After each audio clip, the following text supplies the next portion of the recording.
Welcome to the Humanity Leadership Podcast, where we tackle your toughest leadership challenges and share practical tools to help you lead with impact.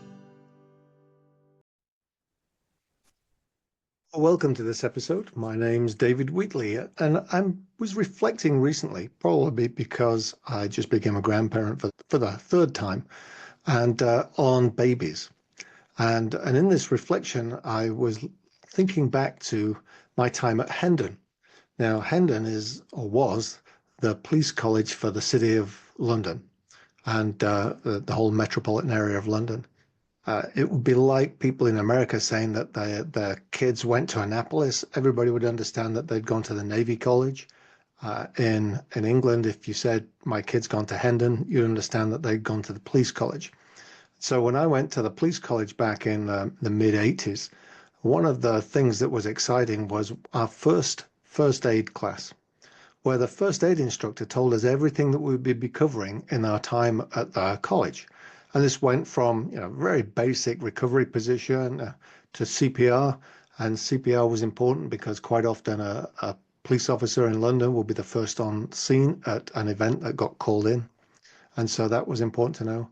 And then he built it all up to say in the last session, at the end of this training, if we'd all got all the way through it, the last thing we would learn is how to deliver a baby, for the same reasons. It's apparently not unusual for a police officer to show up on the scene before an ambulance, paramedics, or anybody else has when a baby's actually been born. So I was excited about that. The thought of, I'm going to learn how to deliver a baby. I'm going to be a midwife trained by this stage. And the instructor kept building it up. And as we went through all the classes about how to put a triangular bandage onto a broken arm or how to stabilize a broken leg and things like that, he kept reminding us that the last session would be the session on how to deliver a baby. So we eventually got there and excitedly, we're about to graduate from the police college and go out onto our beats, that this last class came up. And as we walked in, you could see everybody was tense and prepared and excited about what this class was going to bring. What he told us was quite surprising. He said that when you get to this scene and you're the first on scene and there's no medical staff, no paramedics to help out, no ambulance crew to take care of it, the one thing that you have to do is to be in charge. You're the one that everybody's looking to take control of this situation. And so that sense of, it's okay, I'm here now, was the first step. Then the second step was to make the woman as comfortable as possible because she's about to have a baby. So whatever it is, let's get her comfortable. And the third step, which was the most important, is to send everybody around for hot water and towels. Just say it in a very firm, calm way that we need hot water and towels. And off they go and make sure they got them. He also said, hey, send somebody else out to call, what in England is 999, just to remind them that we need that ambulance coming soon. But when they came back with their hot water and towels, you would take them, you would put them in a nice place safely away from where the baby was about to pop out, and you'd say, we need more hot water and towels. And the people, knowing that you were in control, you had a sense of what you were doing, would actively go out to find the neighbors to see if there was any towels available and to boil the kettle for some more hot water. The key, he said, to the fourth step was that women have been having babies for thousands and thousands of years.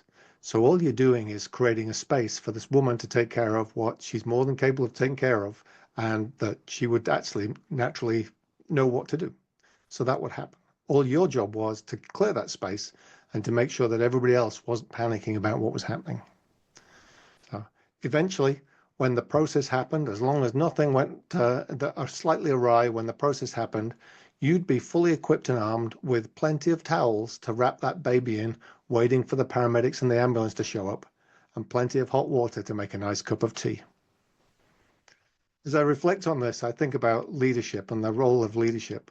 And sometimes in crazy worlds like we sometimes have going on, when things are happening that are being done to us or around us, what leadership is that person that says, it's okay, we've got this, let's get on with what we need to be doing, and point people to where they need to go and maintain a sense of calm and a sense of space so that things can keep doing the way that they're doing.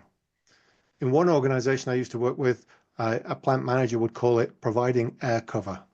So he'd hear what corporate wanted, and then he'd filter out what his team needed to know so that they could keep getting on with the job without panicking about anything else that was happening. And he called that just providing air cover for them to do their job. So next time you're in that panic crisis situation that you don't think you trained for, just remember that just that person that can calmly take control and say, it's okay.